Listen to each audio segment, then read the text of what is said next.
नमस्कार दोस्तों, स्वागत है आपका हमारे यूट्यूब चैनल में। आज की इस वीडियो में हम पद्म पुराण की खंड 1 की अध्याय 23 और 24 का पाठ करेंगे। तो आइए पाठ शुरू करते हैं।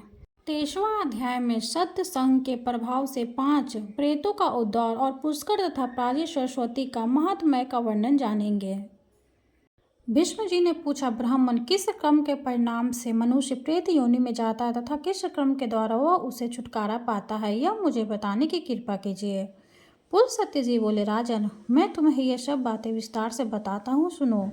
जिस क्रम से जीव प्रेत होता है तथा जिस क्रम के द्वारा देवताओं के लिए भी दुष्टर घोर नरक में पड़ा हुआ प्राणी भी उससे मुक्त हो जाता है, उसका वर्णन करता हूँ। प्रेत योनि में पड़े हुए मनुष्य सत्पुरुषों के साथ वार्तालाप तथा पुण्य तीर्थों का बारंबार कीर्तन करने से उसे छुटकारा पा जाते हैं। भीष्म, सुना जाता है प्राचीन काल में कठिन नियमों का पालन करने वाले एक ब्राह्मण थे जो पितु नाम से सर्वत्र विख्यात थे। वे सदा संतुष्ट रहा करते थे। उन्हें योग का ज्ञान था। वे प्रतिदिन स्वाध्याय, होम और जप यज्ञ में संलग्न रहकर समय व्यतीत करते थे। उन्हें परमात्मा का तत्व का बोध था। वे शम, दम और क्षमा से युक्त रहते थे। उनका चित्त अहिंसा धर्म में स्थित था। वे सदा अपने कर्तव्य का ज्ञान रखते थे। ब्रह्मचर्य, तपस्या, प्रीति कार्य और वैदिक कर्मों में उनकी प्रवृत्ति थी। वे परम लोक का भय मानते और सत्य भाषण में रत रहते थे। सबसे मीठे वचन बोलते और अतिथियों के सत्कार में मन लगाते थे।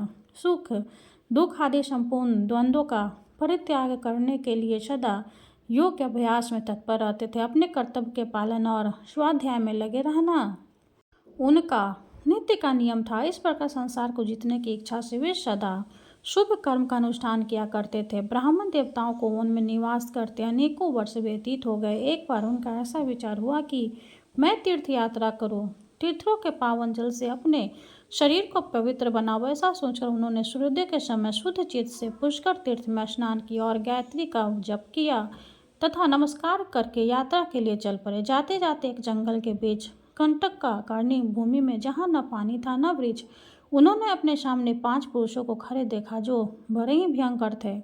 उन विकट आकार तथा पापपूर्ण दृष्टि वाले अत्यंत घोर प्रेतों को देखकर उनके हृदय में कुछ भयंकर संचार हो गया। फिर भी वे निश्चल भाव से खड़े रहे। यद्यपि उनका चित्त भय से उद्विग्न हो रहा था, तथापि उन्होंने धैर्य धारण करके मधुर शब्दों में पूछा, विकराल मुख वाले प्राणियों, तुम लोग कौन हो? किसके द्वारा कौन सा ऐसा कर्म बन गया है जिससे तुम्हें स्वीकृत रूप की प्राप्ति हुई है? प्रेतों ने कहा, हम भूख और प्यास से पीड़ित हैं, सर्वदा महान दुख से घिरे रहते हैं। हमारा ज्ञान और विवेक नष्ट हो गया है। हम सब अचेत हो रहे हैं। हमें इतना भी ज्ञान नहीं है कि कौन दिशा किस ओर है। दिशाओं के बीच की अवान्तर दिशाओं की नहीं पहचानते। आकाश, पृथ्वी तथा स्वर्ग का भी हमें ज्ञान नहीं है। यह तो दुख की बात है। सुख इतना ही है कि सूर्योदय देखकर हमें प्रभात सा प्रतीत हो रहा है। हम में से एक का नाम पर्युषित, दूसरे का नाम शुचिमुख और तीसरे का नाम शीघ्रघक, तो चौथे का रोधक और 5वें का लेखक है। ब्रह्म ने पूछा, तुम्हारे नाम कैसे पड़ गए? क्या कारण है जिससे तुम लोगों ने ये नाम प्राप्त हुए हैं? प्रेतों में से एक ने कहा, मैं सदा स्वादिष्ट भोजन किया करता था और ब्राह्मणों को पर्युपित बासी अन्न देता था। इसी हेतु को लेकर मेरा नाम पर्युषित पड़ा है। मेरे इस साथी ने अन्न आदि के अभिलाषी बहुत से ब्राह्मणों की हिंसा की, इसलिए इसका नाम सूचिमुख पड़ा है। यह तीसरा प्रेत भूखे ब्राह्मण के वाचना करने पर भी उसे कुछ न देने के भय से शीघ्रतापूर्वक वहां से चला गया था, इसलिए इसका नाम शीघ्र हो गया है। यह चौथा प्रेत ब्राह्मणों को देने के भय से उद्विग्न होकर सदा अपने घर पर ही स्वादिष्ट भोजन किया करता था, इसलिए यह रोधक कहलाता है। तथा हम लोगों में सबसे बड़ा पापी जो यह 5वां प्रेत है, यह याचना करने पर भी चुपचाप खड़ा रहता था। यह धरती कुरेदने लगता था, इसलिए इसका नाम लेखन पर गया है। लेखक बड़ी कठिनाई से चलता है। रोधक को सिर नीचा करके चलना पड़ता है। शीघ्र पंगु हो गया है। सूची हिंसा करने वाला का सुई के समान मुंह हो गया है तथा मुझे पर्युषित की गर्दन लंबी और पेट बड़ा हो गया है। आपके पाप के प्रभाव से मेरा अंडकोश भी बढ़ गया है तथा दोनों ओठ भी लंबे होने के कारण लटक गए हैं। यही हमारे प्रेत योनि में आने का वृत्तांत है जो अब मैंने तुम्हें बता दिया है। यदि तुम्हारी इच्छा हो तो कुछ और भी पूछो। पूछने पर बात को भी बताएंगे। ब्राह्मण बोले, इस पृथ्वी पर जितने भी जीव रहते हैं उन सबकी स्थिति आहार पर ही निर्भर है, अतः तुम लोगों का भी आहार जानना चाहता हूँ। प्रेत बोले, विप्रवर, हमारे आहार की बात सुनिए। हम लोगों का आहार सभी प्राणियों के लिए निंदित है। उसे सुनकर आप भी बारंबार निंदा करेंगे। बलगम, देश, पखाना और स्त्री के शरीर का मेल, इन्हीं से हमारा भोजन चलता है। जिन घरों में पवित्र नहीं है वहाँ प्रेत भोजन करते हैं। जो घर स्त्रियों के द्वारा दंग और छीन भिन्न है, उन जिनके सामान इधर उधर बिखरे पड़ते हैं तथा मल मूत्र द्वारा जो घृणित अवस्था में पहुँच चुके हैं, उन्हीं घरों में प्रेत भोजन करते हैं। जिन घरों में मानसिक लज्जा का अभाव है, पित्तिकोतों का निवास होता है, जहाँ निवासी लूट पाटक काम करते हैं, वहीं प्रेत भोजन करते हैं। जहाँ बलि, वैश्वदेव तथा वेद मंत्रों का उच्चारण नहीं होता, होम और व्रत नहीं होते, जहाँ प्रेत भोजन करते हैं। जहाँ गुरुजनों का आदर नहीं होता, जिन घरों में स्त्रियों का प्रभुत्व है, जहाँ क्रोध और लोभ ने अधिकार जमा लिया, वहीं प्रेत भोजन करते हैं। तात मुझे अपने भोजन का परिचय देते लगा हो रही है, अतः इससे अधिक मैं कुछ नहीं कह सकता।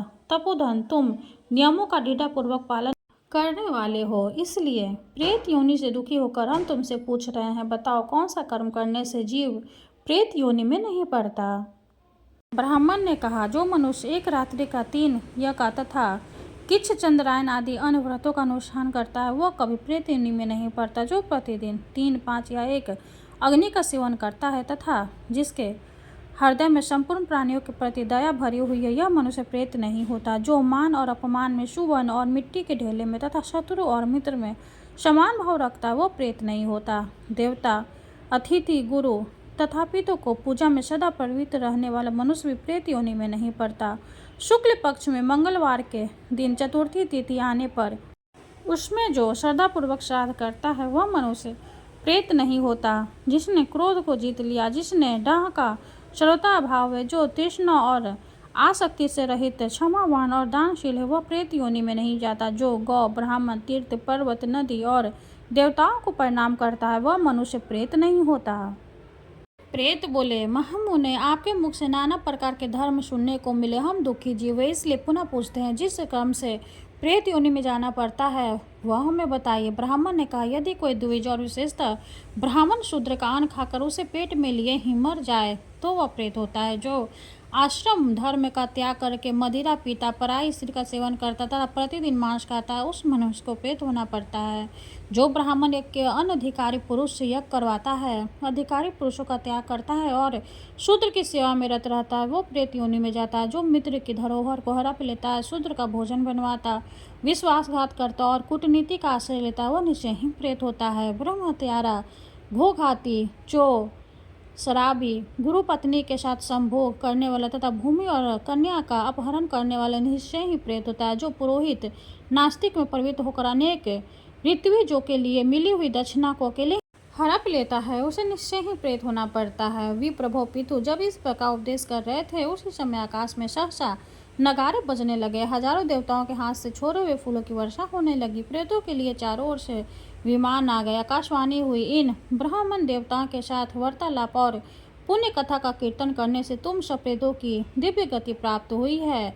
गंगा नदन, यदि तुम्हें कल्याण साधन की आवश्यकता है तो तुम आलस्य छोड़कर पूर्ण प्रयत्न और सत्य पुरुषों के साथ वार्तालाप सत्संग करो। यह 5 प्रेतों की कथा संपूर्ण धर्मों का तिलक है। जो मनुष्य इसका 1 लाख पाठ करता है, उसके वंश में कोई प्रेत नहीं होता। जो अत्यंत श्रद्धा और भक्ति के साथ इन प्रसंग का बारंबार श्रवण करता है, वह भी प्रेत योनि में नहीं पड़ता। भीष्म जी ने पूछा, ब्राह्मण पुष्कर की स्थिति अंतरिक्ष में क्यों कर बताई जाती है? धर्मशील मुनि इस श्लोक में उसे कैसे प्राप्त करते हैं और किस किस ने प्राप्त किया है? कुल सत्यजी बोले, राजन, एक समय की बात है, दक्षिण भारत के निवासी 1 करोड़ ऋषि पुष्कर तीर्थ में स्नान करने के लिए गए, किंतु पुष्कर आकाश में स्थित हो गया। यह जानकर वे समस्त मुनि प्राणायाम में तत्पर हो पर ब्रह्म का ध्यान करते हुए 12 वर्षों तक वहीं खड़े रह गए। तब ब्रह्मा जी, इंद्र आदि संपूर्ण देवता तथा ऋषि महर्षि आकाश में अलक्षित होकर उन्हें अत्यंत दुष्यंत नियम बताते हुए बोले, द्विजगण, तुम लोग मंत्र द्वारा पुष्कर आह्वान करो। अपु, ही, ठा, मयो इत्यादि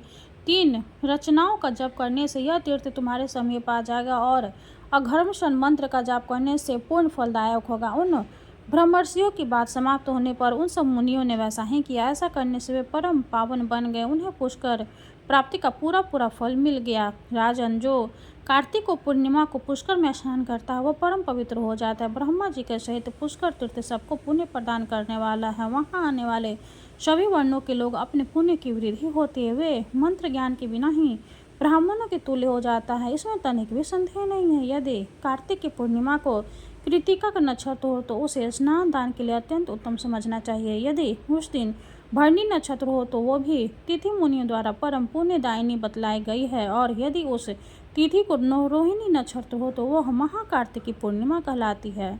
उस दिन का स्नान देवताओं के लिए भी दुर्लभ है। यदि शनिवार, रविवार तथा बृहस्पतिवार इन तीनों दिनों में से किसी दिन उपयुक्त 3 नक्षत्रों में से कोई नक्षत्र हो तो उस दिन पुष्कर में स्नान करने वालों को निश्चय ही अश्वमेघ यज्ञ का पुण्य होता है। उस दिन किया हुआ दान और पितरों का तर्पण अक्षय होता है।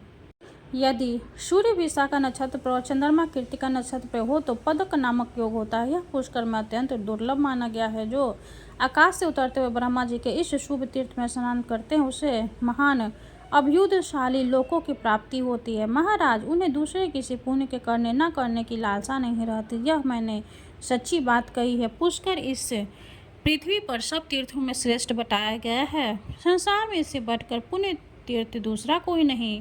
कार्तिक की पूर्णिमा को यह विशेष पुण्यदायक होता है। वहाँ उदुम्बर वन से सरस्वती का आगमन होता है और उसी के जल से मुनिजन सेवित पुष्कर तीर्थ भरा हुआ है। सरस्वती ब्रह्मा जी की पुत्री है। वह पुण्य सलीला एवं पुण्यदायिनी नदी है। वंश स्तंभ से विस्तृत आकार धारण करने वह उत्तर की ओर प्रभावित हुई है। वो स्वरूप में कुछ दूर जाकर और फिर पश्चिमी की ओर बहने लगती है और वहाँ से प्राणियों पर दया करने के लिए अदृश्य भाव का परित्याग करके स्वच्छ जल की धारा बहती हुई प्रकट रूप में स्थित होती है। कनका, सुप्रधा, नंदा, प्राचुर और सरस्वती ये 5 स्रोत पुष्कर में विद्वान, इसलिए ब्रह्मा जी ने सरस्वती को पंच स्रोत कहा है। उसके तट पर अत्यंत सुंदर तीर्थ और मंदिर है जो सब ओर से सिद्धों और मुनियों द्वारा सेवित है। उन सब तीर्थों में सरस्वती ही धर्म को ही हेतु है। वहाँ स्नान करने, जल पीने तथा स्वर्ण आदि दान करने से महानदी सरस्वती अच्छे फल उत्पन्न करती है। मुनीश्वर गण अन्न और वस्त्र का दान श्रेष्ठ बतलाते हैं। जो मनुष्य सरस्वती तटवर्ती तीर्थों में उक्त वस्तुओं का दान करते हैं उनका दान धर्म का साधक अत्यंत उत्तम माना गया। जो स्त्रियां पुरुष संयम से ढककर प्रयत्न पूर्वक उन तीर्थों में उपवास करते हैं वे ब्रह्मलोक में जाकर यथेष्ट आनंद का अनुभव करते हैं। जो यथावर या जंगम प्राणी प्रारब्ध कर्म का क्षय हो जाने पर सरस्वती के तट पर मृत्यु को प्राप्त होते हैं वे सब अर्थात यज्ञ के संपूर्ण श्रेष्ठ फल प्राप्त करते हैं। जिनका चित्त जन्म और मृत्यु के दुख से पीड़ित है उन मनुष्यों के लिए सरस्वती नदी धर्मों का उत्पन्न करने वाली आरणी के समान है। अतः मनुष्य को प्रयत्न पूर्वक उत्तम फल प्रदान करने वाली महानदी सरस्वती का सब प्रकार से सेवन करना चाहिए। जो सरस्वती के पवित्र जल का नित्य पालन करे वे मनुष्य नहीं इस पृथ्वी पर रहने वाले देवता हैं। द्विज लोग यह दान एवं तपस्या से जिस फलों को प्राप्त करते हैं वह यहाँ स्नान मात्र से शूद्रों को भी सुलभ हो जाता है। महापात के मनुष्य भी पुष्कर तीर्थ के दर्शन मात्र से पाप रहित हो जाते हैं और शरीर छूटने पर स्वर्ग को जाते हैं। पुष्कर में उपवास करने से पौंडरिक यज्ञ का फल मिलता है। जो यहाँ अपनी शक्ति के अनुसार प्रति मास भक्ति पूर्वक ब्राह्मण को तिल का दान करता है वह वैकुंठ धाम को प्राप्त होता है। जो मनुष्य वहाँ शुद्ध वृत्ति से रहकर 3 रात तक उपवास करते हैं और ब्राह्मणों को धन देते हैं वे मरने के पश्चात ब्राह्मण रूप धारण कर विमान पर आरूढ़ हो ब्रह्मा जी के पास से साजुरी मोक्ष को प्राप्त होते हैं। पुष्कर में गंगोद्रेत तीर्थ है जहाँ नदियों में श्रेष्ठ गंगा जी सरस्वती को देखने के लिए आई है। उस समय वहाँ आकर गंगा जी ने कहा, सखी तुम बड़ी सौभाग्यशालिनी हो। तुमने देवताओं का वह दुष्कर कार्य किया है जिसे दूसरा कोई अभी नहीं कर सकता है। महाभागे इसलिए देवता भी तुम्हारा दर्शन करने आए हैं। तुम मन, वाणी, शरीर और क्रिया द्वारा इनका सत्कार करो। पुलस्त्य जी कहते हैं, गंगा जी के ऐसा कहने पर ब्रह्म कुमार सरस्वती उन सुरेश्वरों की पूजा करके फिर अपनी सखियों से मिली। ज्येष्ठ और मध्य पुष्कर के बीच उनका विश्वविख्यात समागम हुआ। वह सरस्वती का मुख पश्चिमी दिशा की ओर और गंगा जी की उत्तर दिशा की ओर है। तदंतर पुष्कर में आए हुए समस्त देवता सरस्वती के दुष्कर्म कर्म का महत्व समझकर उसकी स्तुति करने लगा। देवता बोले, देवी तुम ही धीष्ट, तुम ही मति, तुम ही लक्ष्मी, तुम ही विद्या और तुम ही परागति हो। श्रद्धा, परानिष्ठा, बुद्धि, मेघा, दृष्टि और क्षमा भी तुम ही हो। तुम ही सिद्धि हो, तुम ही स्वाहा और स्वधा हो तथा तुम ही परम पवित्र मत सिद्धांत हो। संध्या, रात्रि, प्रभाभूति, मेघा, स्वधा, सरस्वती, यज्ञ विद्या, महाविद्या, गो विद्या, सुंदर, आनवीक्षिक्य, तर्क विद्या, ऋत्रि विद्या, वेत्तत्री और दंड नीति ये सब तुम्हारे ही नाम है। समुद्र को जानने वाली श्रेष्ठ नदी तुम्हें नमस्कार है। पुण्य सलीला सरस्वती तुम्हें नमस्कार है। पापों से छुटकारा दिलाने वाली देवी ही तुम्हें नमस्कार है। वरांगने तुम्हें नमस्कार है। देवताओं ने जब इस प्रकार उस दिव्य देवी का स्तवन किया तब वह पूर्वाभिमुख होकर स्थित हुई। ब्रह्मा जी के कथानुसार वही प्राची सरस्वती हैं। संपूर्ण देवताओं से युक्त होने के कारण देवी सरस्वती सब तीर्थ में प्रधान है। वहाँ सुधावट नामक एक पितामह संबंधी तीर्थ है, जिसके दर्शन मात्र से महाप्रतापी पुरुष भी शुद्ध हो जाते हैं और ब्रह्मा जी के समीप रहकर दिव्य भोग भोगते हैं। जो नरश्रेष्ठ वहाँ उपवास करते हैं, वह मृत्यु के पश्चात हंस युक्त विमान पर आरूढ़ हो निर्भयता पूर्वक शिवलोक को जाते हैं। जो लोग वहाँ शुद्ध अंतःकरण वाले ब्रह्म ज्ञानी महात्माओं को थोड़ा भी दान करते हैं, वह दान उन्हें 100 जन्मों तक फल देता रहता है। जो मनुष्य वहाँ टूटे फूटे तीर्थों का जीर्णोद्धार करता है, वे ब्रह्मलोक में जाकर सुखी एवं आनंदित होते हैं। जो मनुष्य वहाँ ब्रह्मा जी की भक्ति के परायण हो पूजा जप और होम करते हैं, उन्हें वह सब कुछ अत्यंत पूर्ण फल प्रदान करता है। उस तीर्थ में दीप दान करने से यज्ञ नेत्र की प्राप्ति होती है। मनुष्य अतिन्य पद में स्थित होता है और धूप दान से उसे ब्रह्मधान प्राप्त होता है। अधिक क्या कहा जाए, प्राची सरस्वती और गंगा के संगम जो कुछ दिया जाता है, वह जीते जी तथा मरने के बाद भी अच्छे फल प्रदान करने वाला होता है। वहाँ स्नान जप और होम करने से अत्यंत फल की सिद्धि होती है। भगवान श्री रामचंद्र जी ने उस तीर्थ में आकर मार्कंडेय जी के कथानुसार अपने पिता दशरथ जी के लिए पिंडदान और श्राद्ध किया था। वहाँ एक चौकोर बावली है, जहाँ पिंडदान करने वाले मनुष्य हंसयुक्त विमान से स्वर्ग को जाते हैं। यज्ञ वेताओं में श्रेष्ठ ब्रह्मा जी उस तीर्थ के ऊपर उत्तम दीक्षाओं की उक्त मित्ति में यज्ञ श्राद्ध किया है। उसमें उन्होंने वसुरों के पितर रुद्र को पितामह और आदित्यों को प्रति पितामह नियत किया है। फिर उन तीर्थों को बुलाकर कहा, आप लोग सदा यहाँ विराजमान रहकर पिंडदान आदि ग्रहण किया करें। वहाँ जो प्रीतिकार किया जाता है उसका अच्छा फल होता है। पितर और पितामह संतुष्ट होकर उन्हें उत्तम जीविका की प्राप्ति के लिए आशीर्वाद देते हैं। वहाँ तर्पण करने से पितरों की तृप्ति होती है और पिंडदान करने से उन्हें स्वर्ग मिलता है। इसलिए सब कुछ छोड़कर प्राची सरस्वती तीर्थ में तुम पिंडदान करो। प्रत्येक पुत्र को उचित है कि वह वहाँ जाकर अपने समस्त पितरों को यत्नपूर्वक तृप्त करे। वहाँ प्राचीनेश्वर भगवान का स्थान है। उनके सामने अदिति तीर्थ प्रस्थान है, जो दर्शन मात्र से मोक्ष प्रदान करने वाला। वहाँ के जल का स्पर्श करके मनुष्य जन्म मृत्यु के बंधन से छुटकारा पा जाता है। उसमें स्नान करने से वह ब्रह्मा जी का अनुचर होता है। जो मनुष्य अदिति में स्नान करने से एकाग्रचित्त पूर्वक थोड़े से अन्न का भी दान करता है, स्वर्ग लोक को प्राप्त होता है। जो विद्वान वहाँ स्नान करके ब्रह्मा जी के भक्तों को सुवर्ण और खिचड़ी दान करता है, वह स्वर्ग लोक में सुखी एवं आनंदित होता है। जहाँ प्राची सरस्वती विद्यमान है, वहाँ मनुष्य दूसरे साधन की खोज क्यों करते हैं। प्राची सरस्वती में स्नान करने से जिस फल की प्राप्ति होती है, उसी के लिए तो जप तप आदि साधन किए जाते हैं। जो भगवती प्राची सरस्वती का पवित्र जल पीते हैं, उन्हें मनुष्य नहीं देवता समझना चाहिए। मार्कंडेय जी मुनि का कथन है। सरस्वती नदी के तट पर पहुंचकर स्नान करने का कोई नियम नहीं है। भोजन के पहले दिन में अथवा रात्रि में भी स्नान किया जा सकता है। वह तीर्थ अन्य सब तीर्थों की अपेक्षा प्राचीन और श्रेष्ठ माना गया है। वह प्राणियों के पापों का नाशक और पुण्यजनक बतलाया गया है। 23वां अध्याय समाप्त हुआ। हरे कृष्ण। अब हम 24वां अध्याय का पाठ करेंगे। 24वां अध्याय में हम मार्कंडेय जी के दीर्घायु होने की कथा और श्री रामचंद्र जी का लक्ष्मण और सीता के साथ पुष्कर में जाकर पिता का श्राद्ध करना तथा अजगंध शिव जी की स्तुति करके लौटने का वर्णन जानेंगे।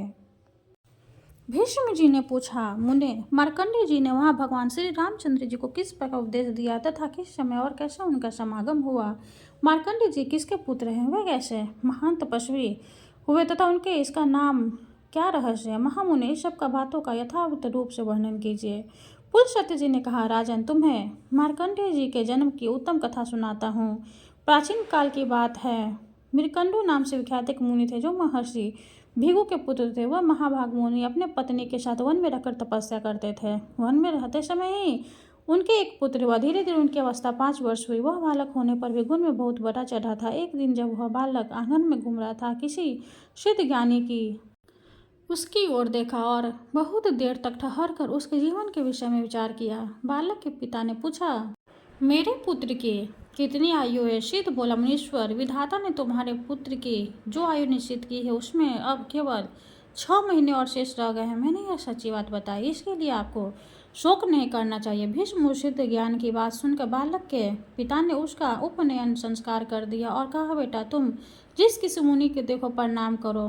पिता के ऐसा कहने पर वह बालक अत्यंत हर्ष में भरकर सबको प्रणाम करने लगा। धीरे धीरे 5 महीने 25 दिन और बीत गए। अत्यंत निर्मल स्वभाव वाले सप्त ऋषिगण उस मार्ग से पधारे और बालक ने उन्हें देखकर उन सबको प्रणाम किया। सप्त ऋषियों ने उस बालक को आयुष्मान भव सौभाग्य कहकर दीर्घायु होने का आशीर्वाद दिया। इतना कहने के बाद जब उन्होंने उसकी आयु पर विचार किया तब 5 ही दिन की आयु शेष जानकर उन्हें बड़ा भय हुआ। वे उस बालक को लेकर ब्रह्मा जी के पास गए और उसे उनके सामने रखकर उन्होंने ब्रह्मा जी को प्रणाम किया। बालक ने भी ब्रह्मा जी के चरणों में मस्तक झुकाया। तब ब्रह्मा जी ने ऋषियों के समीप ही उसे चिरायु होने का आशीर्वाद दिया। पितामह का वचन सुनकर ऋषियों को बड़ी प्रसन्नता हुई। तत्पश्चात ब्रह्मा जी ने उनसे पूछा, तुम लोग किस काम से यहाँ आए हो तथा यह बालक कौन है, बताओ। ऋषियों ने कहा, यह बालक मृगकंडू का पुत्र, इसकी आयु क्षीण हो चुकी है, इसका सबको प्रणाम करने का स्वभाव हो गया। ये एक दिन देवात तीर्थ यात्रा के प्रसंग से हम लोग उधर जा रहे थे। यह पृथ्वी पर घूम रहा था। हमने इसकी ओर देखा और इसमें हम सब लोगों को प्रणाम किया। उस समय सब लोगों के मुख से बालक के प्रति यह वाक्य निकल गया, चिरायु भरवा पुत्र। अतः देव आपके साथ हम लोग झूठ क्यों बोले। ब्रह्मा जी ने कहा, ऋषियों, यह बालक मार्कंडेय आयु में मेरे समान होगा। यह कल्प के आदि और अंत में विशेष मुनियों से घिरा हुआ सदा जीवित रहेगा।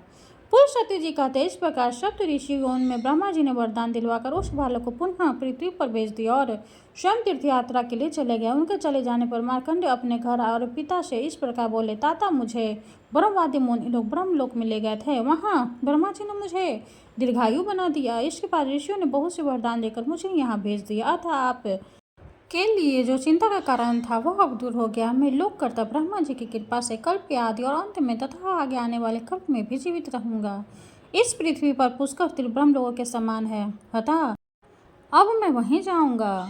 मार्कंडेय जी के वचन सुनकर मुनि श्रेष्ठ मृगकंडू को बड़ा हर्ष हुआ। वे एक क्षण तक चुपचाप आनंद की सांस लेते रहे। इसके बाद मन के द्वारा धैर्य धारण कर इस प्रकार बोले, बेटा, आज मेरा जन्म सफल हो गया तथा आज ही मेरा जीवन धन्य हुआ है, क्योंकि तुम्हें संपूर्ण जगत की सृष्टि करने वाले भगवान ब्रह्मा जी का दर्शन प्राप्त हुआ।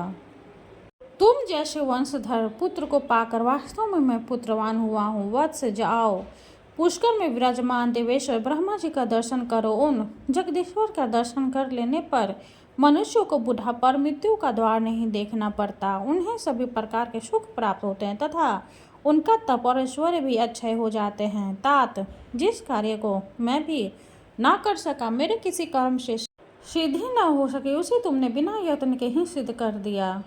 सबके प्राण लेने वाली मृत्यु को भी जीत लिया था। दूसरा कोई मनुष्य इस पृथ्वी पर तुम्हारी समानता नहीं कर सकता। 5 वर्षों की अवस्था में ही तुमने मुझे पूर्ण संतुष्ट कर दिया था। मेरे वरदान के प्रभाव से तुम चिरंजीवी महात्माओं के आदर्श माने जाओगे, इसमें तनिक भी संदेह नहीं है। मेरा तो ऐसा आशीर्वाद है तुम्हारे लिए और सब लोग भी यही कहते हैं कि तुम अपनी इच्छा के अनुसार उत्तम लोकों में जाओगे। पुलस्त्य जी कहते हैं, इस प्रकार ऋषियों और गुरुजनों का अनुग्रह प्राप्त करके मृगकंडू नंदन मार्कंडेय पुष्कर तीर्थ में जाकर एक आश्रम स्थापित किया जो मार्कंडेय आश्रम के नाम से प्रसिद्ध है। वहाँ स्नान करके पवित्र हो मनुष्य वाजपेय यज्ञ का फल प्राप्त करता है। उसका अंत कारण सब पापों से मुक्त हो जाता तथा उसे दीर्घायु प्राप्त होती है। अब मैं दूसरे प्राचीन इतिहासकार का वर्णन करता हूँ। श्री रामचंद्र जी ने जिस प्रकार पुष्कर तीर्थ का निर्माण किया वह प्रसंग आरंभ करता हूँ। पूर्व काल में श्री रामचंद्र जी जब सीता और लक्ष्मण के साथ चित्रकूट से चलकर महर्षि अत्रि के आश्रम पर पहुँचे तब वहाँ उन्होंने मुनि श्रेष्ठ अत्रि से पूछा, महामुने, इस पृथ्वी पर कौन कौन से पुण्यमय तीर्थ अथवा कौन कौन सा ऐसा क्षेत्र है जहाँ जाकर मनुष्य को अपने बंधुओं के वियोग का दुख नहीं उठाना पड़ता। भगवान, यदि ऐसा कोई स्थान हो तो मुझे बताइए। अत्रि बोले, रघुवंश का विस्तार करने वाले वत्स श्री राम, तुमने बड़ा उत्तम प्रश्न किया है। मेरे पिता ब्रह्मा जी के द्वारा निर्मित एक उत्तम तीर्थ है जो पुष्कर नाम से विख्यात है। वहाँ 2 प्रसिद्ध पर्वत है, मर्यादा पर्वत और यज्ञ पर्वत कहते हैं। उन दोनों के बीच में 3 कुंड है जिनके नाम क्रमशः ज्येष्ठ पुष्कर, मध्य पुष्कर और कनिष्ठ पुष्कर है।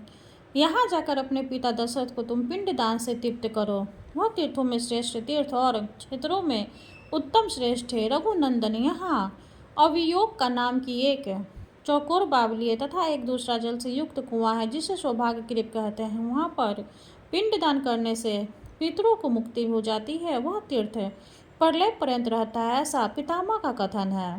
पुलस्त्य जी कहते हैं, बहुत अच्छा कहकर श्री रामचंद्र जी ने पुष्कर जाने का विचार किया। वे ऋषवात पर्वत, विदिशा नगरी तथा चमनवती नदी को पार करके ह्यक पर्वत के पास जा पहुंचे। फिर बड़े वेग से उस पर्वत को भी पार करके वे मध्यम पुरुष में गए। वहां स्नान करके उन्होंने मध्यम पुष्कर के जल से समस्त देवताओं और पितरों का तर्पण किया। उसी समय मुनि श्रेष्ठ मार्कंडेय जी अपने शिष्यों के साथ वहां आए। श्री रामचंद्र जी ने जब उन्हें देखा तो सामने जाकर प्रणाम किया और बड़े आदर के साथ कहा, मुने, मैं राजा दशरथ का पुत्र, मुझे लोग राम कहते। मैं महर्षि अत्रि की आज्ञा से अभियोग का नाम भी बावली का दर्शन करने के लिए यहाँ आया हूँ। विप्र बतलाइए वह स्थान कहाँ है। मार्कंडेय जी ने कहा, रघुनंदन, इसके लिए मैं आपको साधुवाद देता हूँ, आपका कल्याण हो। आपने यह बड़े पुण्य का कार्य किया कि तीर्थ यात्रा के प्रसंग यहाँ तक चले आए। यहाँ से अब आप आगे चलिए और अवयोगा नाम की बावली का दर्शन कीजिए। यहाँ सबका सभी आत्मीय जनों के साथ संयोग होता है। इह लोक या परलोक स्थित जीवित या मृत सभी प्रकार के बंधुओं से भेंट होती है। मुनीश्वर मार्कंडेय जी ये वचन सुनकर श्री रामचंद्र जी से महाराज दशरथ, भरत, शत्रुघ्न माताओं तथा अन्य पूर्वासी जनों का स्मरण किया। इस प्रकार सबका चिंतन करते करते उन्हें संध्या हो गई। तब श्री रघुनाथ जी ने मुनियों के साथ सायंकाल का संध्योपासन किया। तत्पश्चात रात्रि में भाई और पत्नी के साथ वहां शयन किया। जब रात्रि का अंतिम प्रहर व्यतीत होने लगा तब रघु जी ने स्वप्न देखे पिताजी तथा संबंधियों के साथ अयोध्या में विराजमान है। अनवैवाहिक मंगल कार्य समाप्त करके वे बहुत से बंधुओं के साथ ऋषियों से घिरे बैठे हैं। साथ में पत्नी सीता भी मौजूद है। लक्ष्मण और सीता ने भी इसी रूप में श्री रघुनाथ जी को देखा। सवेरा होने पर उन्होंने मुनियों से सारी बातें निवेदन की, जिन्हें सुनकर ऋषियों ने कहा, रघुनंदन, यह स्वप्न सत्य, परंतु पुरुष का जब स्वप्न में दर्शन हो तो उसके लिए श्राद्ध करना आवश्यक माना गया है। सनातन के अभ्युदय की कामना रखने वाले तथा अन्न चाहने वाले पितरी भक्त सनातन को स्वप्न में दर्शन देते हैं। आपको पिता से तो वियोग था ही, माता और भरत के साथ वे 14 वर्षों तक वियोग रहेगा। वीर, अब आप राजा दशरथ का बाध्य कीजिए। ये सभी ऋषि महर्षि आपके एक है और आपके शुभ कार्य में सहयोग देने के लिए प्रस्तुत है। मैं मार्कंडेय, जमदग्नि, भरद्वाज, लोमश, देवव्रत और शमीक, ये 6 श्रेष्ठ दिन श्राद्ध उपस्थित रहेंगे। महाबाहो, आप केवल सामान जुटाइए। श्राद्ध में प्रधान वस्तु तो है इंगुदी, लिसोहे की खल्ली, बेर और आंवले, इनके साथ पके हुए बेल तथा भांति भांति के मूल होने चाहिए। इन सब वस्तुओं से तथा श्राद्ध संबंधी दान के द्वारा आप ब्राह्मणों को तृप्त कीजिए। सुव्रत पुष्कर के वन में आकर जो नियम पूर्वक रहता और नियमित आहार करके श्राद्ध आदि द्वारा पितरों को तृप्त करता है उसे अश्वमेध यज्ञ का फल प्राप्त होता है। श्री राम, हम लोग स्नान करने के लिए ज्येष्ठ कर में जा रहे हैं। श्री रघुनाथ जी ने ऐसा कहकर वे सभी ऋषि चले गए तथा श्री रामचंद्र जी ने लक्ष्मण से कहा, मीश नंदन, अच्छे अच्छे संतरे, कटहल, परम मीठे बेल, शालूक, कसेरू, पीली काबरा, अच्छे अच्छे कैर, शक्कर और सिंघारे, पके कैत तथा और भी जो सामयिक फल हो उन्हें श्राद्ध के लिए शीघ्र ही ले आओ। श्री रामचंद्र जी की आज्ञा पाकर लक्ष्मण ने सारा सामान एकत्रित कर लिया। जानकी जी ने भोजन बनाया और तैयार हो जाने पर श्री रामचंद्र जी को सूचित कर दिया। श्री राम भी अवयोगा नाम की बावली में स्नान करके मुनियों के आगमन की प्रतीक्षा करने लगे। दोपहर के बाद जब सूर्य ढलने लगे और कुतुब नाम की बेला उपस्थित हुई, उस समय श्री रामचंद्र जी के द्वारा निमंत्रित संपूर्ण ऋषि वहां आ पहुंचे। मुनियों को आया देख विदेह कुमारी सीता वहां से दूर हट गई और झाड़ियों की आड़ में छिपकर बैठ गई। श्री रामचंद्र जी ने स्मृतियों में बताई हुई विधि के अनुसार ब्राह्मणों को भोजन कराया तथा मनुष्यों के श्राद्ध के लिए जो वैदिक क्रिया बताई गई वह सब संपन्न थी। फिर वैश्वदेव करके पूरा रोकते विधि का भी पालन किया। ब्राह्मण के भोजन कर चुकने पर क्रमशः पिंड देने के पश्चात ब्राह्मणों को विदा किया। उनके चले जाने पर श्री रामचंद्र जी ने अपनी प्रिय सीता से कहा, प्रिय, यहाँ आए हुए मुनियों को देखकर तुम छिप क्यों गई? इसका सारा कारण मुझे शीघ्र बताओ। सीता बोली, नाथ, मैंने जो आश्चर्य देखा उसे बताती हूँ, सुनिए। आपके द्वारा नमो उच्चारण होते हैं स्वर्गीय महाराज यहाँ आकर उपस्थित हो गए। उनके साथ उनके समान रूप रेखा वाले 2 पुरुष और आए थे जो सब प्रकार से आभूषण धारण किए हुए थे। वे तीनों ही ब्राह्मण के शरीर से सटे हुए थे। रघुनंदन, ब्राह्मण के अंगों में मुझे पितरों के दर्शन हुए। उन्हें देखकर मैं लज्जा के मारे आपके पास से हट गई, इसलिए आपके अकेले ही ब्राह्मणों को भोजन कराया और विधि पूर्वक श्राद्ध भी किया। संपन्न भी हो गया। भला मैं स्वर्गीय महाराज के सामने कैसे खड़ी होती, या आपसे मैंने सच्ची बात बताई है। पुल सत्य जी कहते यह सुनकर श्री रघुनाथ जी ने बहुत प्रसन्न हुए और फिर वचन बोलने वाली प्रियतमा सौता को बड़े आदर के साथ हृदय से लगा लिया। तत्पश्चात श्री राम और लक्ष्मण दोनों वीरों ने भोजन किया। उसके बाद जानकी जी ने स्वयं भी भोजन किया। इस प्रकार दोनों भाई श्री राम और लक्ष्मण तथा सीता ने वह रात वहीं बिताई। दूसरे दिन सूर्योदय होने पर सब ने जाने का निश्चय किया। श्री रामचंद्र जी पश्चिमी की ओर चले और एक को जाकर ज्येष्ठ पुष्कर के पास जा पहुँचे। श्री रघुनाथ जी ज्यों ही जाकर पुष्कर के पूर्व में खड़े हुए तो ही उन्हें देवदूत के कहे हुए ये वचन सुनाई दिए, रघुनंदन आपका कल्याण हो। यह तीर्थ अत्यंत दुर्लभ है। वीरवर इस स्थान पर कुछ काल तक निवास कीजिए, क्योंकि आपको देवताओं का कार्य सिद्ध करना, देव शत्रुओं का वध करना है। यह सुनकर श्री रामचंद्र जी ने मन में बड़ी प्रसन्नता हुई। उन्होंने लक्ष्मण से कहा, सुमित्रा नंदन, देवादिदेव ब्रह्मा जी ने हम लोगों पर अनुग्रह किया था। मैं यहाँ आश्रम बनाकर 1 मास तक रहना तथा शारीरिक शुद्धि करने वाले उत्तम व्रत का उच्चारण करना चाहता हूँ। लक्ष्मण ने बहुत अच्छा कहकर उनकी बात का अनुमोदन किया। तत्पश्चात वहां अपना व्रत पूर्ण करके वे दोनों भाई चले और पुष्कर क्षेत्र की सीमा मर्यादा पर्वत के पास जा पहुंचे। वहां देवताओं के स्वामी पिनाकधारी देवदेव महादेव जी का स्थान थे। वे वहां अवगध के नाम से प्रसिद्ध है। श्री रामचंद्र जी ने वहां जाकर त्रिनेत्रधारी भगवान उमानाथ को साष्टांग प्रणाम किया। उनके दर्शन से श्री रघुनाथ जी ने श्री विग्रह में रोमांच हो गया। वे सात्विक भाव में स्थित हो गए। उन्होंने देवेश्वर भगवान श्री शिव को ही जगत का कारण समझा और विनम्र भाव से स्थित हो गया उनकी स्तुति करने लगे। श्री रामचंद्र जी बोले, जो चराचर प्राणियों सहित संपूर्ण जगत को उत्पन्न करने वाले हैं, उत्पन्न हुए जगत के सुख दुख में एकमात्र कारण है तथा अंतकाल में जो पुनः इस विश्व के संहार में भी कारण बनते हैं, उन शरणदाता भगवान श्री शंकर जी की मैं शरण लेता हूँ। जिनके हृदय से मोह, तमोगुण और रजोगुण दूर हो गए हैं, भक्ति के प्रभाव से जिनका चित्त भगवान के ध्यान में लीन हो रहा है, जिनको संपूर्ण कामनाएं निवृत्त हो चुकी और जिनकी बुद्धि स्थिर हो गई है, ऐसे योगी पुरुष अपरिमेय दिव्य भाव से संपन्न जिन भगवान शिव का निरंतर ध्यान करते रहते हैं, उन शरणदाता भगवान श्री शंकर जी की मैं शरण लेता हूँ। जो सुंदर किरणों से युक्त निर्मल चंद्रमा की कलाजो जटा जूट में बंधाकर अपनी प्रियतमा गंगा जी को मस्तक पर धारण करते हैं, जिन्होंने गिरजा कुमारी उमा को अपने आधा शरीर दे दिया है, उन शरणदाता भगवान श्री शंकर जी की मैं शरण लेता हूँ।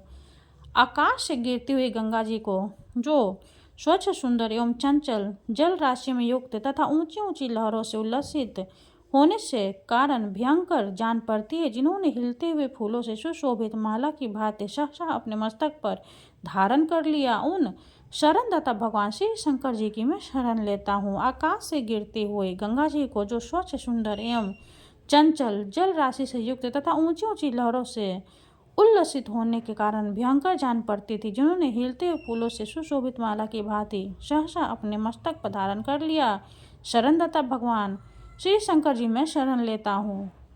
कैलाश पर्वत के शिखर के समान ऊंचे शरीर वाले 10 मुख रावण के द्वारा हिलाई जाती हुई कैलाश गिरी की चोटी को जिन्होंने अपने चरण कमल से ताल देकर स्थित कर दिया, उन शरणदाता भगवान श्री शंकर जी की मैं शरण लेता हूँ। जिन्होंने अनेकों बार दैत्यों को युद्ध में परास्त किया है और विद्याधर नागगण तथा फल मूल का आहार करने वाले संपूर्ण मुनिवरों का उत्तम वर दिए, उन शरणदाता भगवान श्री शंकर जी की मैं शरण लेता हूँ। जिन्होंने दक्ष का यज्ञ भस्म करके भक्त देवता की आंखें फोड़ डाली और पीछा के सारे दांत गिरा दिए तथा व्रज सहित देवराज इंद्र के हाथ को भी स्तंभित कर दिया, जब तक निश्चित बना दिया, उन शरणदाता भगवान श्री शंकर जी की मैं शरण देता हूँ।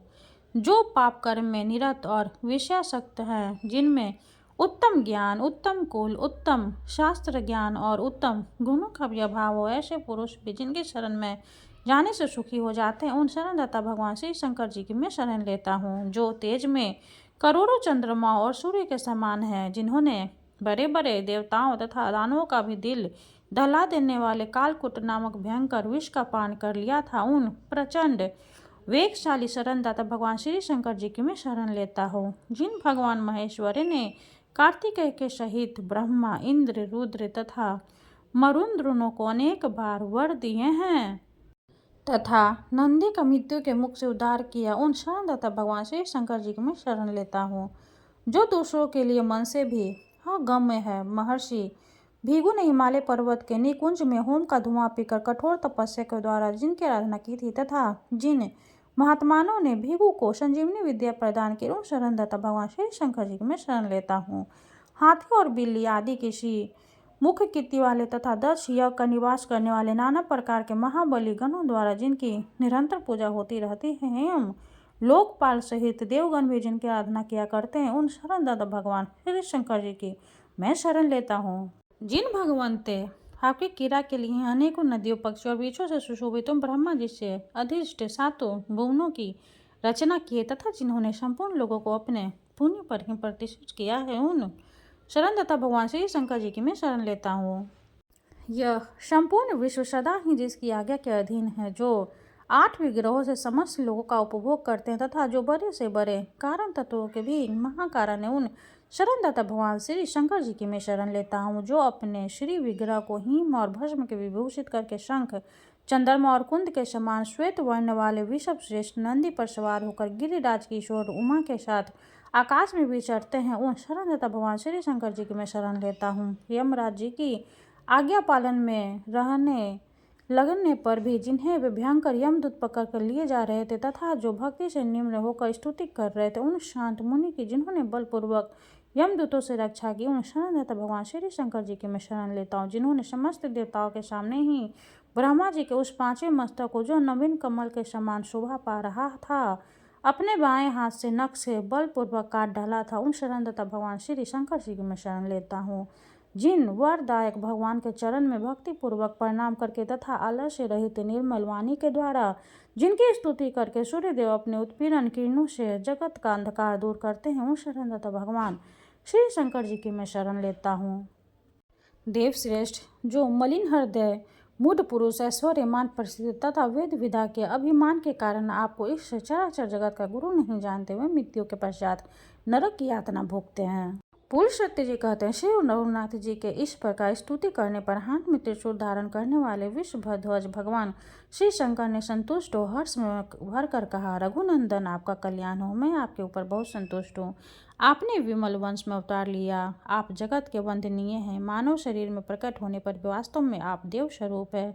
आप जिसे रक्षक के द्वारा सुरक्षित हो देवता अंततः वर्षों तक सुखी रहेगा, चिरकाल तक उनकी वृद्धि होती रहेगी। 14वां वर्ष बीतने पर जब आप अयोध्या को लौट जाएंगे, उस समय इस पृथ्वी पर रहने वाले जो मनुष्य आपका दर्शन करेंगे वे सभी सुखी होंगे तथा उन्हें अक्षय स्वर्ग का निवास प्राप्त होगा। अतः आप देवताओं का महान कार्य करके पुनः अयोध्यापुरी को लौट जाइए।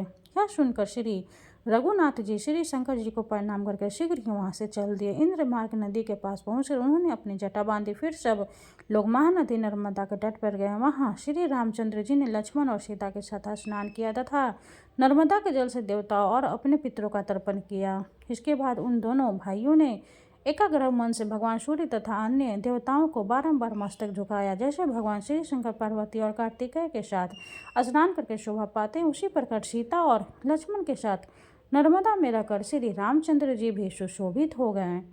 24वां अध्याय समाप्त हुआ। हरे कृष्णा। अब हम सूर्य देव की आरती करेंगे। ओम जय सूर्य भगवान, जय हो दिनकर भगवान, जगत के नेत्र स्वरूपा, तुम हो त्रिगुण स्वरूपा, धरत सभी तब ध्यान। ओम जय सूर्य भगवान, ओम जय सूर्य भगवान, शारद अरुण है प्रभु तुम, श्वेत कमल धारी, तुम 4 भुजाधारी, अशेषात तुम्हारे, कोटि किरण पाशारे, तुम हो देव महान। ओम जय सूर्य भगवान, ओम जय सूर्य भगवान, उषा काल में जब तुम उदयाचल आते, सब तब दर्शन पाते, फैलाते उजियारा, जागता तब जग सारा, करे सब तब गुणगान। ओम जय सूर्य भगवान, ओम जय सूर्य भगवान, संध्या में भुवनेश्वर अस्ताचल जाते, गोधूल तब घर आते गोधूली बेला में, हर घर आंगन में हो तब महिमा गान। ओम जय सूर्य भगवान, ओम जय सूर्य भगवान। देव धनुज नर नारी ऋषि मुनिवर भजते, आदित्य हृदय जपते श्वेत कमलकारी। इसकी है रचना न्यारी दे नव जीवन दान। ओम जय सूर्य भगवान, ओम जय सूर्य भगवान। तुम हो त्रिकाल रचयिता, तुम जग के आधार। महिमा तब अपरंपार, प्राणों का सिंचन करके भक्तों को अपने देते बल बुद्धि और ज्ञान। ओम जय सूर्य भगवान, ओम जय सूर्य भगवान। भूचर जलचर खेचर सबके हो प्राण तुम ही, सब जीवों के प्राण तुम ही। वेद पुराण बखाने धर्म सभी तुम्हें माने, तुम ही सर्वशक्तिमान। ओम जय सूर्य भगवान, ओम जय सूर्य भगवान। पूजन करती दिशाए पूजे दश दिक्पाल, तुम भुवनों के प्रतिपाल। ऋतु में तुम्हारी दासी, तुम शाश्वत अविनाशी, शुभकारी अंशुमान। ओम जय सूर्य भगवान, ओम जय सूर्य भगवान। जय हो दिनकर भगवान, जगत के नेत्र स्वरूपा, तुम हो त्रिगुण स्वरूपा, धरत सभी तब ध्यान। ओम जय सूर्य भगवान, ओम जय सूर्य भगवान। सूर्य भगवान की जय हो। वीडियो अगर अच्छी लगे तो लाइक कर दे, चैनल को सब्सक्राइब कर दे। धन्यवाद।